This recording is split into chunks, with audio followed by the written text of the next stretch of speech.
Hello everyone. Gujarat మార్కెట్లో మోసపోకుండా reasonable ప్రైస్లో గేదెలు ఎలా కొనాలి అనే దానిపైన ఈ వీడియో కంప్లీట్గా ఉంది.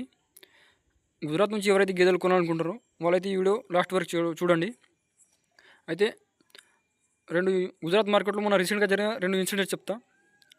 విజయవాడ నుంచి ఒక రైతు గుజరాత్ గేదెలు కొనాలనుకున్నాడు. అయితే వాడు యూట్యూబ్లో ఇట్లానే సెర్చ్ చేస్తే ఒక మంచి ఛానల్లో నుంచి ఒక వీడియో చూసిండు. అంటే ఆ ఛానల్లో దగ్గర 1,20,000 నుంచి 1,30,000 సబ్స్క్రైబర్ ఆల్రెడీ ఉన్నారు. అయితే అది మంచి రేంజ్లో గ్రోత్ అయిన ఛానల్. అయితే వాడు ఆ ఛానల్లో వీడియో చూసి ఒక ఏజెంట్ దగ్గర పోవాలని డిసైడ్ అయ్యాడు. అయితే వాడు ఆ ఏజెంట్ని కాల్ చేస్తే ఆ ఏజెంట్ ఏమో మంచి టాప్ క్వాలిటీ గేదెలు ఆయనకు వాట్సాప్ చేసిండు. ఇంకా అదేవిధంగా ఆ గేదెలేమో రీజనబుల్ ప్రైస్ కంటే కూడా తక్కువ రేట్లో గేదెలు ఇప్పిస్తాను, ఎందుకంటే ఇప్పుడు వర్షాకాలం కాబట్టి నేను ఇప్పిస్తాను ఇట్లా చెప్పిండు. దాంతో రైతేమో అట్రాక్ట్ అయ్యి ఆ ఏజెంట్ దగ్గర పోతే ఆ ఏజెంట్ ఏమో ఆ రైతు ఎప్పుడైతే గుజరాత్ పోయిండో అప్పుడు ఆ ఏజెంట్ ఆ రైతుకి ఏమన్నాడంటే ఆ గేదెలు అయితే సేల్ అయిపోయినాయి, వేరే గేదెలు ఇప్పిస్తా అని మీడియం క్వాలిటీ గేదెలు రీజనబుల్ ప్రైస్ కంటే కూడా 10,000 నుంచి 15,000 ఎక్స్ట్రా ఛార్జ్ తీసుకొని గేదెలు ఇప్పించాడు. అంటే ఒక లోడుకు దగ్గర 80,000 నుంచి 1,20,000 దాకా కమిషన్ తీసుకొని ఆ గేదెలు ఇప్పించాడు. అయితే ఇందులో తప్పు ఇద్దరిది ఉంటుంది. ఎట్లా అంటే ఆ యూట్యూబ్ ఛానల్లో ఏమో ఆ ఏజెంట్ రివ్యూ తీసుకోకుండా ఆ ఏజెంట్ ఎట్లాంటి వాడు ఏం కదా అవన్నీ చూసుకోకుండా ఓన్లీ వాడు ఒక వీడియోకు 5,000 6,000 తీసుకొని ఆ వీడియో అప్లోడ్ చేశాడు. అదేవిధంగా రైతు కూడా ఆ ఏజెంట్ ఎలాంటి వాడు వాడి రివ్యూ ఎట్లుండదు అనేది చూసుకోకుండా ఓన్లీ తక్కువ రేట్లో ఇప్పిస్తానంటే ఏదో అట్రాక్ట్ అయ్యి వాడి దగ్గర పోయి మోసపోయాడు. ఇంకో ఏజెంట్ గురించి చెప్పాలంటే ఒక ఏజెంట్ ఉండే మార్కెట్లో వాడు కూడా లిమిట్ కంటే ఎక్కువ కమిషన్ తీసుకొని గేదెలు ఇప్పిస్తే వాడి దగ్గర మొన్న మే మంత్ నుంచి 15 ఆగస్ట్ 20 ఆగస్ట్ వరకు కూడా కస్టమర్స్ లేరు. అంటే కస్టమర్ పోతే కూడా ఒక గేదె 2-3 గేదెల కోసం పోతుండే, ఒక లోడ్ కొందామని అయితే ఎవరు పోలే.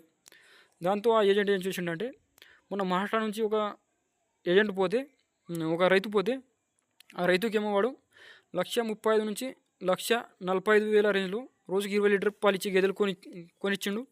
అదేవిధంగా ఆ వీడియో ఏమో యూట్యూబ్లో అప్లోడ్ చేయించిండు. ఒక యూట్యూబ్ ఛానల్లో ఆ వీడియో వచ్చింది. ఆ వీడియో చూసి మళ్ళీ కస్టమర్ అట్రాక్ట్ అయ్యి వాడి దగ్గర కస్టమర్ పెరిగినారు, వాడికి డిమాండ్ అయితే ఇప్పుడు పెరిగింది. అయితే మన సైడ్ నుంచి ఒక రైతు పోదాం అనుకుని నాకు అడిగితే నేను ఆ రైతు కోసం ఆ ఏజెంట్ను కాల్ చేసి అడిగిన, భయ నువ్వు మహారాష్ట్ర వాళ్ళకైతే 1,30,000 నుంచి 1,45,000 రేంజ్లో గేదెలు ఇప్పించినావు కదా, మరి మాకు కూడా ఇప్పిస్తామంటే వాడు ఇప్పుడు ఏమంటున్నాడు అంటే భయ ఇప్పుడైతే ఆ గేదెలు 1,50,000 నుంచి 65 రేంజ్లో వస్తాయి అంటున్నాడు. ఇంతకుముందు 1,45,000 దాకా ఇప్పించిండు, ఇప్పుడేమో 1,65,000 దాకా ఇప్పిస్తా అంటున్నాడు. అంటే నార్మల్గా ఒక గేదెకు 10 నుంచి 20,000 కమిషన్ ఎక్స్ట్రా తీసుకోవాలనుకుంటున్నాడు వాడు. ఇంతకుముందు ఎట్లా వచ్చింది ఇప్పుడు ఎందుకు రాదు అంటే వాడు కమిషన్ తీసుకోవాలనుకుంటున్నాడు. అట్లా ఏ ఏజెంట్కైనా సరే డిమాండ్ పెరిగితే వాడు కమిషన్ ఎక్కువ తీసుకోవడానికి ట్రై చేస్తాడు. నిన్న మన ఛానల్లో ఒక నిజామాబాద్ రైతులు కొన్న గేదెల వీడియో వచ్చింది. అయితే ఆ రైతులు వెళ్ళకముందు అంటే గుజరాత్ వెళ్ళకముందు ఒక ఏజెంట్ దగ్గర పోవాలని డిసైడ్ అయ్యారు. లాస్ట్ పోయే మూమెంట్లో వాళ్ళు ఒకసారి నన్ను కాల్ చేస్తే భయ మేము ఈ ఏజెంట్ దగ్గర పోవాలనుకున్నాం, మరి ఎట్లుంటుందని నాకు అడిగితే నేనైతే క్లియర్గా చెప్పిన, భయ ఆ ఏజెంట్ అయితే మంచిడు కాదు, మీకు తెలిసిన వేరే ఏమైనా ఏజెంట్ ఉంటే వాడి దగ్గర పోండి, లేకుంటే నన్ను అడిగితే నేను ఒక ఏజెంట్ కాంటాక్ట్ నెంబర్ ఇస్తాను, ఒక ఏజెంట్ కాంటాక్ట్ నెంబర్ ఇచ్చిన. అయితే వారు ఏమో నేను చెప్పిన ఏజెంట్ దగ్గర పోయిండ్రు. అయితే నేను చెప్పిన ఏజెంట్ ఏమో వాళ్ళు అనుకున్న రేంజ్లో వాళ్ళు అనుకున్న క్వాలిటీ గేదెలు ఇప్పించిండు. వాళ్ళు వీడియో ఏమో మొత్తం రివ్యూతో సహా మన ఛానల్లో అప్లోడ్ చేసిన.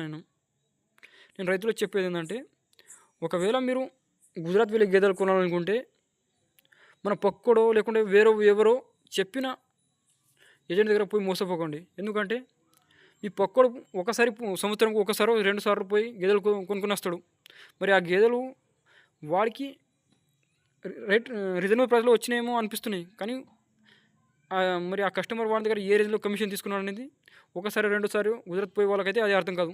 మేము చాలా సంవత్సరాలు దగ్గర 3-4 సంవత్సరాల నుంచి గుజరాత్ మార్కెట్ చూస్తున్నాం కాబట్టి మాకు తెలుసు ఏ గేదె ఏ రేంజ్లో వస్తుంది అనేది మాకైతే బాగా అర్థమవుతుంది. ఇంకా వేరే ఏజెంట్లకు కూడా తెలుసు ఏ గేదె ఏ రేంజ్లో వస్తుంది అనేది. నేను రైతులకు చెప్పేది ఏంటంటే గుడ్డిగా ఎవరు నమ్మి మోసపోకండి. ఒకవేళ మీకు అంటే జెన్యూన్ ఏజెంట్ దగ్గర పోవాలనుకుంటే నాకే కాదు వేరే మీకు ఏ ఛానల్ మీద అయితే నమ్మకం ఉంటుందో ఆ ఛానల్లోని కాల్ చేసి ఒకసారి అడగండి, భయ ఆ ఏజెంట్ దగ్గర మేము పోవాలనుకుంటున్నాం, మరి ఆ వాని గురించి నీ దగ్గర రివ్యూ ఉందా, మరి ఆ ఏజెంట్ ఎట్లా అంటాడు, ఇట్లా ప్రతి ఏజెంట్ యొక్క రివ్యూ తీసుకొని వాడి దగ్గర వెళ్ళండి. ఎందుకంటే ఈరోజు రీజనబుల్ ప్రైస్లో గేదెలు ఇప్పించినోడు రేపో లేకుంటే ఒక 4 నెలల తర్వాత వాడు రీజనబుల్ ప్రైస్లో గేదెలు ఇప్పిస్తాడు అనేది నమ్మకం అయితే లేదు. కాబట్టి గుజరాత్ వెళ్ళే వాళ్ళు ఒకసారి ఆలోచించి జాగ్రత్తగా వెళ్ళండి, మోసపోకండి.